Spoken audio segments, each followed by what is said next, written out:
सच की आवाज news channel, दिखेगा वही जो दिखेगा सही। लखनऊ में राष्ट्रीय युवा वाहिनी के राष्ट्रीय महासचिव हनुमान प्रसाद गौतम द्वारा पारा स्थित कार्यालय पर प्रेस वार्ता का आयोजन किया गया। इस अवसर पर राष्ट्रीय महासचिव ने बताया कि डूडा कॉलोनी की मकान संख्या 516 से 523 के सम्मुख ग्राम पंचायत की जमीन पर अवैध रूप से रामचंद्र पुत्र छोटेलाल द्वारा अपनी वास्तविक भूमि के साथ साथ ग्राम सभा की भूमि पर अवैध रूप से निर्माण कराया जा रहा है और जमीन पर लगे हर नीम के पेड़ को भी कटवा दिया गया, जिसको लेकर एसडीएम सदर से शिकायत की गई, जिस पर एसडीएम सदर ने टीम गठित करते हुए लेखपाल सहित अन्य पदाधिकारियों को मौके पर भेजकर काम को रुकवा दिया, जिस पर रामचंद्र ने अपने तथाकथित पत्रकार रिश्ते में भांजे के साथ मिलकर संबंधित नगर निगम के अधिकारियों और राजस्व विभाग के अधिकारियों के खिलाफ फर्जी आरोपित खबरें प्रसारित करना शुरू कर दिया। राष्ट्रीय युवा वाहिनी के पदाधिकारियों का कहना है कि हमारे राष्ट्रीय कार्यालय के सम्मुख ही अगर अवैध कब्जा होगा तो हम प्रदेश की समस्याओं का निस्तारण कैसे करेंगे। अगर अवैध अतिक्रमण की वजह से बिजली के खंभे की सपोर्टिंग हटने से खंभा किसी भी समय गिर सकता है और क्षेत्रीय लोगों की जान भी जा सकती है, जिसको लेकर हमने जनसुनवाई के माध्यम से मुख्यमंत्री व पुलिस महानिदेशक को भी अवगत कराया है। मैं राष्ट्रीय वाहिनी नेशनल वॉलंटियर भाजपा प्रदेश अध्यक्ष अल्पसंख्यक मोर्चा सलमान हाशमी।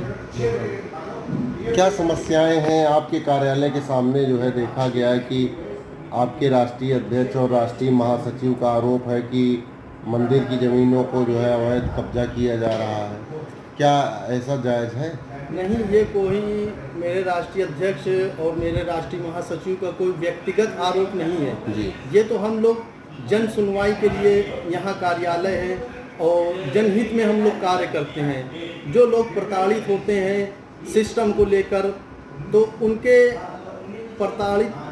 प्रताड़ित लोग रोकने के लिए हम लोग कार्य करते हैं कि ये कोई इनकी कोई व्यक्तिगत नहीं है। यहाँ से ऑलरेडी बहुत से घरों से लोगों ने समस्या दर्ज कराई हम लोगों को, बाकायदा हम लोग ने एक लेटर जारी किया। लेटर जारी करके उस लेटर पे सबकी साइन ली, सबके दस्तखत कराने के बाद तब हम लोग ने जो है अब एसडीएम को और नगर आयुक्त को हम लोग ने दिया वो चीज़ के जनहित के लिए।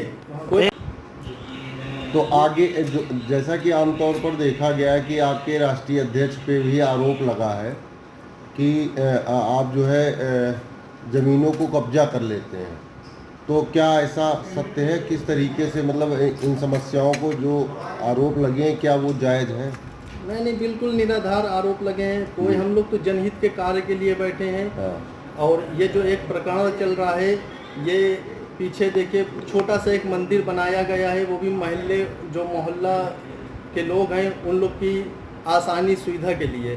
और वो ज़मीन भी नगर निगम की या नुजूल की जो भी है सरकारी ज़मीन है, और उसके लिए रास्ता जो था 3 फीट के ऊपर का करीब रास्ता जो भविष्य में केबलिंग करने के लिए छोड़ा गया था, या भविष्य में कभी हम लोग ने आवेदन दिया था कि यहाँ पे हम लोग पूरा महल्ला और जो पीछे महल्ला है सब लोग मिलके एक यहाँ मंदिर चाहते हैं। क्योंकि जब कोई खाली ज़मीन पड़ी होती है तो भू माफियाओं की नज़र होती है उस पर कब्जाने के लिए, तो ऐसे ही इन्हीं ने थोड़ा करके कब्जाना चालू कर दिया था, जिसके विरोध में महल्ले वालों ने बाकायदा हम लोगों को बात रखी कि आप लोग संगठन से हैं, लोगों की मदद करते हैं, तो उन लोग ने सिग्नेचर की, हम लोग ने पत्र तैयार किया। पत्र तैयार करके नगर आयुक्त को दिया। एक यही जगह नहीं, एक गुलाब चीक मंदिर ये आपका लगता है विकास नगर में, वहाँ भी लोगों के द्वारा अतिक्रमण किया गया है। अब जिस तरीके से हम सरकार जो है अतिक्रमण हटाने और भू माफियाओं को मिटाने के लिए कार्य कर रही है, और यहाँ वैसे ही भू माफिया और पनपते चले जा रहे हैं। लोग सरकारी संपत्ति को अपनी बपौती समझ रहे हैं, उसको कब्जियाने पे लगे हुए हैं। लोगों का आरोप है कि जिस पार्टी की सरकार सत्ता आती है उसी में आपकी पार्टी विलय कर देती है, तो क्या ऐसा सत्य है? नहीं, ऐसा कोई सत्य नहीं है जी। ऐसा कोई सत्य, वो निराधार है पूरा। अच्छा जी। यानी आप हमेशा से भारतीय जनता पार्टी के साथ ही सहयोगी दल के रूप में काम किए हैं? जी, बिल्कुल। और हम लोग जनता की जनहित के लिए कार्य करते हैं। यहाँ हमारा प्रदेश कार्यालय है, तो यहाँ भी जनता के हित के लिए कार्य करते हैं। यानी ये सार्वजनिक समस्या है जी, और सभी लोग आपके पास कई आवेदन आ चुके हैं समस्या के निस्तारण हेतु। जी, बिल्कुल। अब जैसे कि कल हम लोग देर से आए थे यहाँ कार्यालय में, तो मेरे राष्ट्रीय महासचिव हैं, इनके घर पे भी बाकायदा चौपाल लगती है। आज से ही नहीं, करीब 10 से 15 साल से ही लोग प्रताड़ित लोग, पीड़ित लोग आते हैं इनके पास अपनी समस्याएं लेके।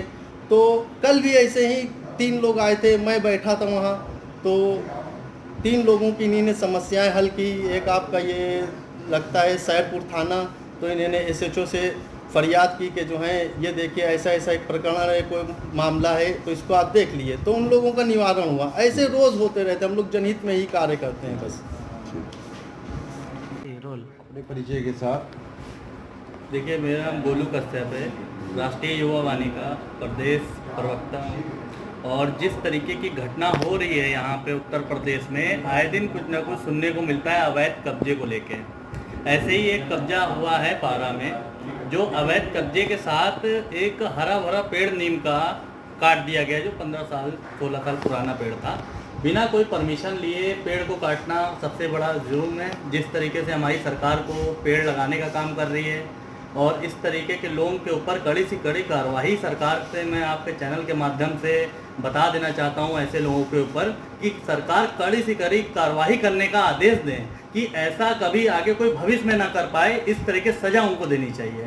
और अवैध कब्जे की बात रही, ये सपा की गवर्नमेंट नहीं है, ये योगी आदित्यनाथ जी की सरकार है उत्तर प्रदेश में। उत्तर प्रदेश में सरकार योगी आदित्यनाथ जी की, किसी को बख्शा नहीं जाएगा। अवैध कब्जे वाले अच्छे अच्छे जितने तुर्रम खाते सबको समेट दिया गया है। तो ये जो कीड़े मकोड़े तरीके ये सब जो चीजें कर रहे हैं, इनके ऊपर कुछ लोगों का हाथ है, लेकिन उससे कोई फर्क नहीं पड़ेगा। जो आपने समस्याओं के लिए आवेदन दिया, उस पर क्या कार्यवाही हुई? देखिए, उस पर कार्रवाई ये हुई है कि SDM से लेके लेखपाल से लेके यहाँ पे सब आए हैं और उन्होंने पूरा जांच किया है। इससे पहले भी आ चुके थे, जो इनको बताया गया कि अगर आपके पास इस चीज़ की प्रॉपर्टी का कागज है तो आप उस चीज़ को दिखाइए, उसके बाद ही आगे काम चलेगा। तो इनके पास ना कागज है, पहली चीज़ तो कब्जे का कोई चीज़ प्रूफ है ही नहीं इनके पास कि कब्जा का भाई कागज है नहीं, तो आपका कैसे हो गया। तो उसके बाद इनको काम रोकना पड़ा। फिर उसके बाद इन्होंने चालू किया, फिर उसके बाद SDM आए, फिर यहाँ पे पूरी जांचें हुई, फिर उसके बाद साइन वगैरह करवाया अधिकारी ने आके।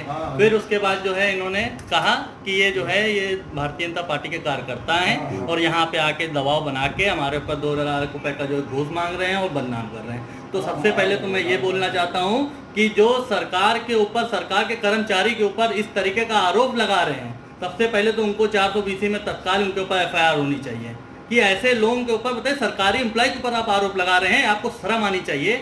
और ये जो है ऐसे लोगों के ऊपर मैं फिर बता देना चाहता हूँ आपके चैनल के माध्यम से कि ऐसे के ऊपर बिल्कुल बख्शना नहीं चाहिए, क्योंकि ये इन लोग बहुत जल्दी आगे बढ़ावा देते हैं। ऐसे ये आज से नहीं कर रहे होंगे, पता नहीं कब से कर रहे हैं, क्योंकि देखिए 1-2 चीज़ें कब्जा करके ये आदमी आगे नहीं बढ़ते हैं। इनकी आगे भी इनकी जांच होनी चाहिए। जांच में भी ये छोटी सी चीज़ है, इनके पूरा बैकग्राउंड चेक करा जाएगा तो बहुत बड़े भ्रष्टाचार में लिप्त आदमी मिलेंगे।